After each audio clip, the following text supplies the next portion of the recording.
5 horrific alleged true paranormal stories by none other than Mr. Nightmare.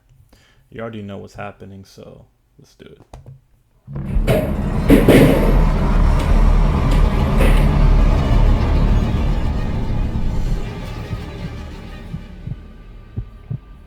When I was 21 years old, I worked the maintenance and custodial position at the nearby daycare down the block. My job entailed disposing of trash, moving and setting up furniture for special events, performing preventative maintenance, keeping supplies organized, maintaining and cleaning the facility, caring for equipment, and overall maintaining a safe environment, which included reporting suspicious activity that may lead to child abuse or mistreatment. Some days I'd even be the one both opening and closing the facility. It was a pretty demanding job since it was just me and one older guy who was more or less my boss. Most of the time I'd be the one to lock up the place, as he would go home earlier. The daycare building is on the grounds of a Catholic school and church, though I'm pretty sure the daycare was open to anybody, regardless of religion. The older worker, who I'll just refer to as Bob, was leaving early this one day. It must have been a Friday because he always left early on Fridays. He told me the things I needed to get done before cleaning up. Start with the usual clean up the classrooms, and also pack the rest of the Thanksgiving decorations from the classrooms back into the crates, bring them down to the basement, and then start bringing the Christmas crates upstairs. These crates contain decorations that would be used all over the building, from the lobby to the hallways to the classrooms. The childcare staff would be the ones to do the actual decorating, but it was my job to clean up all of it and bring the crates up and downstairs. Since it was now after Thanksgiving, it was time for Christmas decorations to be brought up. All the kids and staff were gone by this point. It was dark out between 6 and 7 o'clock. I was the only one left in the building, so I locked all the doors while I continued my work. I went down to the basement, which was used mostly for storage. Since it was cold out and we were past outdoor play season, all the outdoor toys that were usually in the courtyard play area were downstairs in the basement. Makes sense. This included but wasn't limited to plastic slides and those toy cars that kids would move themselves in with their feet. The basement consisted of a hallway which passed the boiler room and the hot water heaters. And at the end of the hallway was the storage room. This room always had a creepy vibe to it, mostly because of the lighting, or lack thereof. There was no direct over... Alright, real quick. Someone explain to me this. In any horror story, anything paranormal, ghost related, all of that, it's always in the basement of a building. It's always somewhere down there. That's just crazy to me. overhead lighting down there. It was just two sketchy dim lights in the corners, and then the small light from the hallway. The basement ceiling also wasn't high. I had to slightly crouch to avoid hitting my head in certain spots. It was like a hybrid of a basement and a crawl space. But then again, I'm 6'3", so to shorter people this wasn't an issue. Yeah, see, I'm 6'4". Well, actually, technically 6'5". I'm about, like, almost there. But yeah, no, it's... being tall is not fun at all. The basement had a bunch of small windows that would make it decently bright down there during the daytime, but obviously at this point it was dark. So I would use a flashlight. I brought the Thanksgiving containers down one by one, putting them near to the front of the basement just because I was lazy and wanted to go home and likely start the weekend. I was lugging one of the Christmas containers up the stairs and through the hallway when I heard a kid's voice and then laughing. Nope. It was very muffled, but I definitely knew what I heard. I stopped pushing the container and started looking around the place. I checked every classroom, then the indoor playroom, then the art room, then the bathrooms. Every room I could think of. There were no kids in there. I kept hearing that muffled voice every once in a while, though. The one place I didn't check was the basement. I walked back to the basement door and looked down the stairs, waiting. I heard a noise come from down there. The realization that there was a kid down there dawned on me, and so I ran down the stairs yelling, "Who's down there?" thinking one of the kids snuck down there. I got to the bottom and ran the basement hallway to the storage room. I saw one of the toy cars moving for like a second before coming to a halt. It was 100% as if it had just been pushed. I stood in place and looked around the room. I didn't see any kids that could have just pushed that car. I said, "Anyone down here?" No, because now you see, when this happens, you just get the fuck out of there. I'm not gonna stay and do the Scooby Doo hunt. Hey, who's there? Is anyone there? Out of there. I'll call my boss. Hey, I'm not staying here a second longer. I'm out of here. Multiple times. It was dead silent. The silence was actually deafening. I started actually looking inside the boxes and containers, thinking a kid could be hiding in one of them. But halfway through, I started realizing there was no way a kid could close any of these containers or boxes on top of themselves. At this moment, I felt like I was alone, but that I also wasn't. I can't explain it. And then, right behind me, I heard something plastic drop to the floor. Nah. There was no draft whatsoever down in that basement. I didn't even turn to see what it was. I just fled to the upstairs without looking back.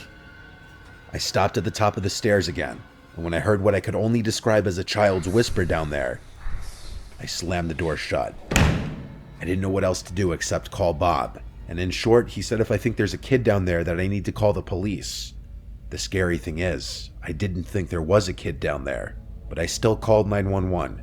I just couldn't leave without confirming. And I was right that there were no kids down there, because with the help of a couple police officers, when we looked down there, there was nothing but a bunch of boxes and containers full of supplies and decorations. I also couldn't find anything on the floor that could have made that plastic sound dropping on the floor. Given the fact that there was nowhere else to hide down there, and no one reported their kids missing, the cops could do nothing except leave. I could tell the cops felt like I wasted their time, but I was too disturbed to be embarrassed of the police call. I quit right before Christmas, before I ever had to go back down to that basement again. And that's why I will never, ever, ever work in a basement of a building. I don't care how much I get paid. At nighttime, especially with a night shift, and you hear that, I'm quitting the second that happens. So no thank you. This happened not too long ago. I live alone in my apartment. I'd like to get it out of the way that I don't take any medication, nor am I diagnosed with anything that would impair my awareness or cause me to hallucinate. This night was a one-time incident that I can't explain, and I really hope it stays a one-time incident. I had a long day at work. I work as a construction worker in the city, and I go to the gym 4 to 5 days a week on top of it. So depending on the projects we're working on at work, when I get home, I'm ready to collapse on a couch. After work and the gym one night, I stopped for food on the way home because there was no way on earth I was about to cook. I was shot. I got home and plopped the Chipotle I just bought on the ottoman in my living room, and I just laid out on the couch as I ate. This was later in the week, so I was already tiring out. I demolished the Chipotle, and I definitely could have eaten more, but I was honestly so tired that I actually fell asleep on the couch while watching TV. I woke up a few hours later, realizing it was like 11 o'clock at night. I was so comfortable on the couch under the blanket, honestly, that I didn't want to get up, but I realized I left my contacts in, so I went to the bathroom to take them out, and at that point, I went to my bedroom to just go to sleep in my actual bed. Walking to my room, I heard my name called from the living room. All I could think was, what the actual fuck? It was a female's voice. I turned back around and went into the living room. I flicked on the light, but the room was too blurry. I said, "Who was that? Mom?" No answer. How's it blurry? I had to go get my glasses from my room if I wanted to see. Never mind. I made my way to my nightstand and grabbed my glasses, and then went back out to the living room. I was the only breathing soul in here. My apartment isn't huge, it's just the kitchen and living room, which are one space, then my bedroom and a bathroom. Not many places to look, and not many places to hide. But they're all... See, like me personally, if I was to live on my own, I would have a studio instead of a one bedroom. That's just me, though. I mean, because in case stuff like this happens, that's why I prefer studio like places, but that's just me. There also shouldn't have been anyone in my apartment. I called my mom just to confirm she wasn't here, and I apparently woke her up with my phone call, so that answered that. I chalked it up to a brain fart moment, because clearly no one was in here, and so I went to bed. It wasn't as easy to fall asleep this time, because now all I was thinking about was how I just heard a voice say my name. It was when I was finally seemingly starting to fall asleep, that I heard a female voice say my name again, from inside the bedroom. I flipped over on my back and looked across the room. All I could see was this big, tall, Nope. human-shaped Nope. mass a few feet in front of my bed. I could see the long hair of a woman, and I could barely see what I must have imagined to be distorted facial features. I let out a harrowing scream as I fumbled for the light switch or my glasses. I knocked over the lamp as I finally found the switch to turn it on, and now there was nothing at the end of my bed. I put on my glasses and searched every nook and cranny of the room, under the bed, the closets, and the dresser. Then I checked the rest of the apartment. I can say matter-of-factly that there was no one but me in this apartment. I felt like I was losing my mind. The only way I managed to go to sleep that night in that apartment was convincing myself I had hallucinated these things because of my lack of sleep or overworking myself. When I tell people about this, I downplay it, saying, yeah, I hallucinated this one time. I don't go into detail about how real it all was, because then some people get doubtful or think I was on drugs. It was without a doubt the scariest, most surreal moment of my life, hallucination or not. See, happily, I've never experienced that. I'm 27 years old, living with my brother James in a house we share. Never had anything severely strange or abnormal happen to me in my life, but there was this one week that I experienced this strange series of events. It started on what I thought would be a normal night like any other. I was in the kitchen washing the dishes before getting ready for bed. Suddenly, a plastic cup came crashing to the floor, and the sound of it made me jump and spin around from the sink. I saw the blue plastic cup bounce a few times, then fall dead on the floor. This was one of the cups that sits up top the cabinet. I knew it had to have been sitting upright, though. I had no idea what kind of force could have knocked it off the cabinet. It made no logical sense. I picked it up and put it back on the cabinet. That wasn't the last strange event that night, though. While in bed with the blinds shut, there was suddenly a strange, very faint glow in my room. It came through the blinds. I flipped over onto my side and tried to peek under the crack at the bottom of the blinds, but I couldn't see anything. Honestly, as weird as it was, I was so comfortable in bed and was too lazy to go lift the blinds. I dismissed the light as something like a street light having a new bulb or something. I know, a little ridiculous, but at the time I had no reason to suspect anything paranormal. The next day I was home alone when James was at work.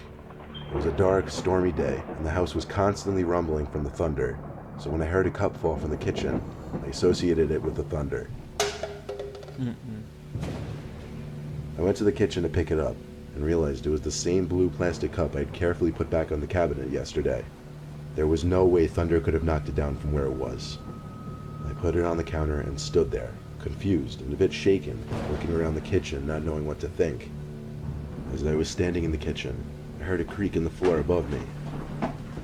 The room above me was actually my bedroom. I went to the stairs and called up for James, but I instantly remembered he wasn't home. Maybe it was the thunder shaking the whole house. But still, I had to check my room just for peace of mind. I went up the stairs to my room and turned on the lights, given that all the rooms in the house were dark due to the weather. My room is square-shaped with two big closets. The room was clear, as were the closets, so I shut the light and went back downstairs. That night, when James got home, I had a discussion with him about the strange events that had been taking place. He said he hadn't been aware of any of it. Still, nothing that happened up until that point was extremely unusual. For the rest of the night, things were normal. I fell asleep with ease. I awoke at some off hour in the night. It was still dark. I checked my phone. It was 2 in the morning. I rolled back on my side and shut my eyes. Nope. When I heard the distinct sound of a finger tapping on a window, I could feel my heart in my throat.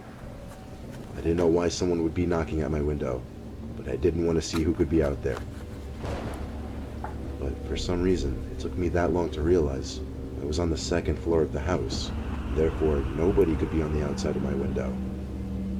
I pushed the sheets off my body and flipped to face the window. There was no one standing there on the inside, though. So I lifted the blind, and there was no one outside either. Still, I knew that I heard what I heard, and I knew I hadn't been imagining or dreaming it. I ran to my brother's room and started freaking out. I don't know whether he believed me or not. Quite frankly, I don't think I'd believe me if I hadn't experienced it. I slept in the living room that night, and it's been 3 weeks now without any paranormal incidents. I never believed in the supernatural until this happened.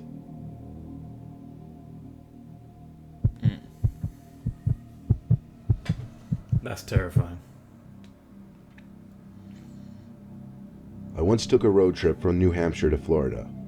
I had to stop at a hotel to sleep overnight when I was about halfway there. It was some old, somewhat dilapidated hotel that rested off the highway on a quiet road. There were like 2 cars in the parking lot, so there were definitely not a lot of guests. The lady at the front desk was very robotic and seemed bored with her job. She seemed to fit the atmosphere of the hotel perfectly. The lobby was full of tacky chairs and tables you'd expect to find put out on the curb. The wallpapers were all dated and equally tacky. Didn't matter though, I wasn't staying there for the luxury, just for the night and for the convenience. It was late when I checked in, so when I got in the room, all I did was take out my toothbrush and brush my teeth before jumping into the hotel bed. I turned out the lamp next to the bed and tried to go to sleep, not looking forward to the long day of driving I had ahead of me the next day. Suddenly, there was a knock at the door. I looked at the bedside clock to be sure that it was almost midnight. I went to the door and looked through the peephole. Apparently the peephole didn't work though, because I couldn't see out into the hallway through it. All I saw was black. I looked down at the That means someone was covering it. You see, now look, me personally, I've never like stayed inside a hotel or motel before, but I have done like door dashing at a hotel before. And I remember because it was like nighttime, it was like 12 o'clock, 1 o'clock in the morning. I was doing DoorDash and someone ordered it at a hotel. So it's like, that was terrifying to me. Like, it was really terrifying because it was late at night. I was tired. I think it was like my last delivery too. And it's like just the silent halls going down that early in the morning. Nah.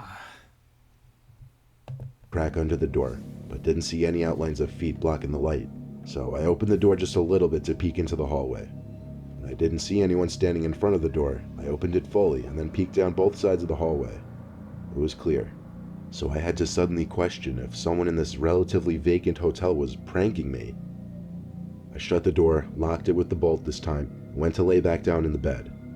But then it happened again, a knock at the door.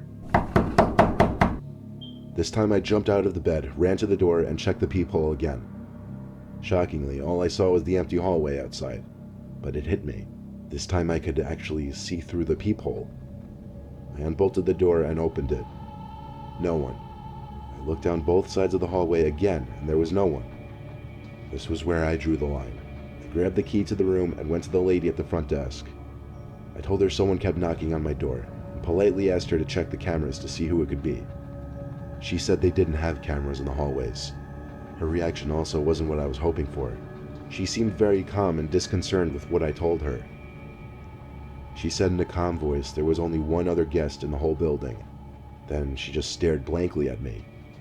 I'm not sure how she thought her response properly acknowledged my concern or what she expected me to say, but I could tell she wouldn't be of any help with the matter, so I left her and went back to my room.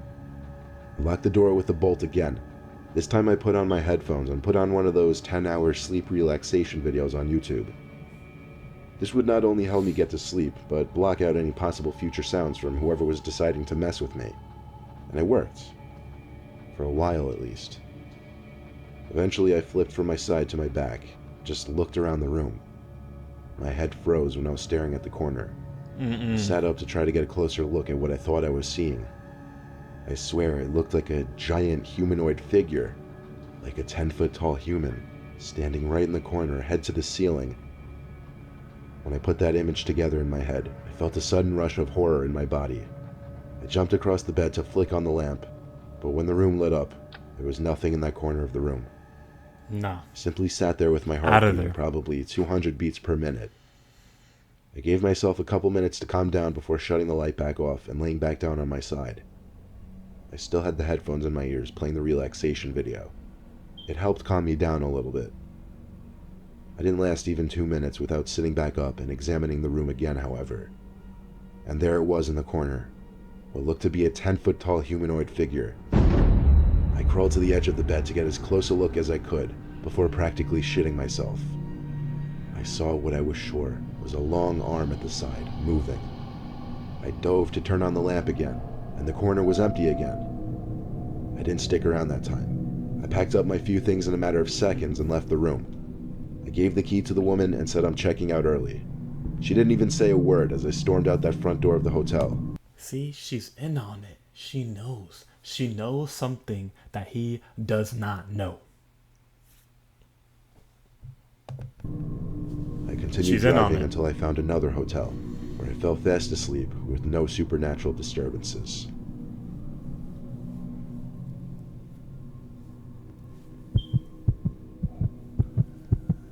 Oh, originally narrated December 8th, 2018. That's why it sounds different. As a kid, I had a bedroom on the first floor. Money was a little tight, and our mom was taking care of 4 kids. I was the youngest, so I had the little room. My room was next to the living room, a small square room with wood flooring. There were 2 big vents in the floor in this room in 2 opposite corners, and also 2 vents in the ceiling. My bed took up half the room. Like I said, it was a very small room. I'll keep it short and straight to the point. I was 13 years old doing my homework on my bed since I didn't have a desk in my room when I heard a child's laughter. I went outside my room to look around the living room and kitchen for any of my siblings. Everyone seemed to be upstairs though. Usually in these kinds of stories you hear people say they just chalk these kinds of things up to their imagination, but that's stupid. I definitely heard that laughter. There's no way I imagined something so clear.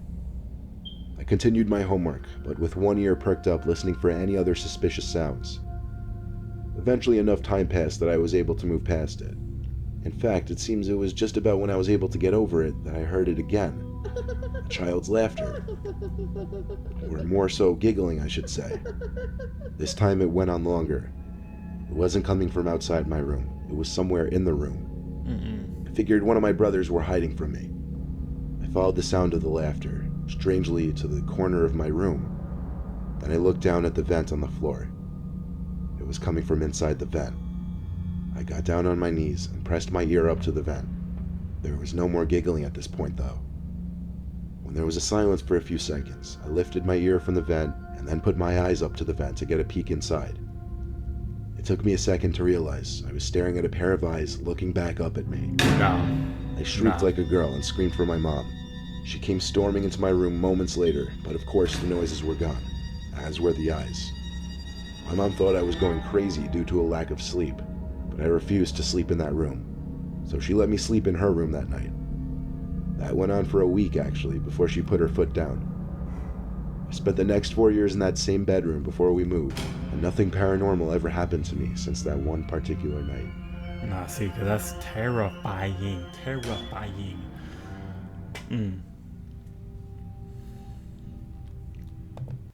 Man, I love Mr. Nightmare videos so much. He's such a good narrator. So, shout out Mr. Nightmare. I know I'm not a big YouTuber, but that will do it for this video. I will see you guys in the next one, because, I'm out of here. Peace.